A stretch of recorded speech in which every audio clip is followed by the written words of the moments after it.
ಇದರ ಬೆನ್ನಲ್ಲೇ ದಸರಾ ಉದ್ಘಾಟನೆಗೆ ಬಾನು ಮುಷ್ತಾಕ್ ಅವರನ್ನ ಆಯ್ಕೆ ಮಾಡಿದಂಥ ವಿಚಾರಕ್ಕೆ ಸಂಬಂಧಪಟ್ಟಂತೆ ಹಿಂದೂ ಮಹಿಳೆಯರಲ್ಲಿ ಒಬ್ಬ ಸಾಹಿತಿಯೂ ಸಿಗ್ಲಿಲ್ವಾ ನಿಮಗೆ ಅಂತ ಹೇಳಿ ಬಾನು ಮುಷ್ತಾಕ್ ಆಯ್ಕೆಗೆ ಆರ್ ಅಶೋಕ್ ವಿರೋಧ ವ್ಯಕ್ತಪಡಿಸಿದ್ದಾರೆ. ಮಸೀದಿಗೆ ಇವರನ್ನ ಕರೆಯಲ್ಲ, ಚಾಮುಂಡಿ ಹೇಗೆ ಕರೀತಾಳೆ? ಇಮಾಮ್ ಸಾಬಿಗೂ ಗೋಕುಲಾಷ್ಟಮಿಗೂ ಏನ್ ಸಂಬಂಧ? ತಾಯಿ ನನಗೆ ನಿತ್ಯೋತ್ಸವ ಅಂತ ನಿಸಾರ್ ಅಹ್ಮದ್ ಪದ್ಯ ಬರೆದ್ರು. ಬಾನು ಮುಷ್ತಾಕ್ ಆಯ್ಕೆಗೆ ಈ ರೀತಿಯಾಗಿ ಆರ್ ಅಶೋಕ್ ವಿರೋಧ ವ್ಯಕ್ತಪಡಿಸಿದ. ಕರ್ನಾಟಕದಲ್ಲಿ ಯಾರು ಮಹಿಳೆಯರು ಹಂಗಾರೆ ಹಿಂದೂ ಮಹಿಳೆ ಸಿಗ್ಲಿಲ್ಲ ಅಂತ ಆದ್ರೆ ಕರ್ನಾಟಕದ ಜನ ಸಿದ್ದರಾಮಯ್ಯನಿಗೆ ಯಾಕೆ ಸಿಎಂ ಮಾಡಬೇಕು? ಇವ್ರು ಯಾರಿಗೆ ಸಿಎಂ? ಅಲ್ಪಸಂಖ್ಯಾತರ ಸಿಎಂ ಇವರು? ಬೇಡ, ಅವ್ರು ಬೇಡ. ಬೇರೆ ಯಾರು ಸಿಕ್ಕಿಲ್ವಾ?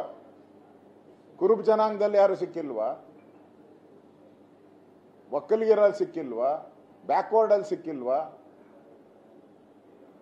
ಯಾವುದೇ ಜಾತಿ ಸಮುದಾಯದಲ್ಲಿ ಸಿಕ್ಕಿಲ್ವಾ? ಹಂಗಾರೆ ಅಂದ್ರೆ ನೀವು ಚಾಮುಂಡೇಶ್ವರಿ ಪೂಜೆ, ದಸರಾ ಪೂಜೆ ಎಲ್ಲ ಮಾಡ್ತಾ ಇರೋದು ನೀವು ಓಟಿನ ಪೂಜೆ. ಇದು ನಿಮ್ದು ಓಟಿನ ಪೂಜೆ. ಇದು ಈ ಓಟಿನ ಪೂಜೆಗೆ ಇಂಥ ವ್ಯಕ್ತಿಗಳನ್ನ ಹಿಡ್ಕೊಂಡ್ಬಂದು ಆ ಓಟ್ ಹಾಕ್ಸ್ಕೊಳಕ್ಕೋಸ್ಕರ ಮಾಡ್ತಾ ಇರುವಂತ ತಪ್ಪು ಕೆಲಸವನ್ನ ರಾಜ್ಯ ಸರ್ಕಾರ ಮಾಡಿದೆ.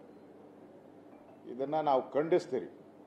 ಇನ್ನಾದರೂ ಬುದ್ಧಿ ಕಲ್ತ್ಕೊಂಡು ಯಾರಾದರೂ ಹಿಂದುಳಿದ ವರ್ಗದವರು ಅಥವಾ ಈ ದೇಶದಲ್ಲಿ ಒಬ್ಬ ಸೈನಿಕನೋ ಯಾರು ದೇಶಕ್ಕೋರ ಹೋರಾಟ ಮಾಡಿದವರು, ಕಾರ್ಗಿಲ್ ಯುದ್ಧದಲ್ಲಿ ಭಾಗಿಯಾದವರು, ಮೊನ್ನೆ ಸಿಂಧೂರದಲ್ಲಿ ಭಾಗಿಯಾಗಿರುವಂಥ ಸೈನಿಕರನ್ನ ಅವ್ರು ಕರ್ಕೊಂಬಂದು ಉದ್ಘಾಟನೆ ಮಾಡಿಸಿ ನಿಮ್ಗೆ ಗೌರವ ಬರ್ತೈತೆ.